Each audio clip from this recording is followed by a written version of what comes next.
আমাদের আইটি সেলের প্রধান উপাসনা চৌধুরী সেখানে গেছিল। তো আমি ঘটনাটা যেটা শুনেছি বা জেনেছি যে আমাদের উপর কর্মীদের উপরে ওরা আক্রমণ করে। আমাদের প্রেসিডেন্ট ছাত্র পরিষদের তার চশমা পুরো ভেঙে দুটুকরো হয়ে গেছে।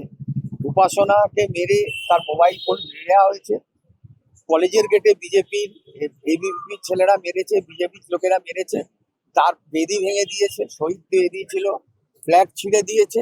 তারপর এখানে নিয়ে এসে এখানেও থানার ভেতরেও কিন্তু আমাদের কর্মীদেরকে মারা হয়েছে এবং তাদের বুট দিয়ে লাথি মারা হয়েছে মাথায়।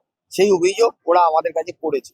এখন থানার ভেতরে মারা হয়েছে এবং আমি নিজে একটা ভিডিও পেয়েছি, তাতে দেখা যাচ্ছে ওদের হাত থেকে মোবাইল ফোনটা কেড়ে নেওয়া হচ্ছে।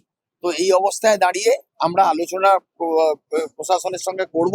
আমাদের যে অভিযোগ আমরা অভিযোগ লিপিবদ্ধ করব। উল্টে আমরা মার খাবো আর আমাদেরই বিরুদ্ধে অভিযোগ করা হবে, কেস দেওয়া হবে। এই জিনিসটা চলতে পারে না। আমাদের ডিটেন করা হয়েছে, অ্যারেস্ট করা এখনো অ্যারেস্ট করলে তো নিয়ম আইন অনুযায়ী আমাকে কাস্টাডি মেমো দেবে।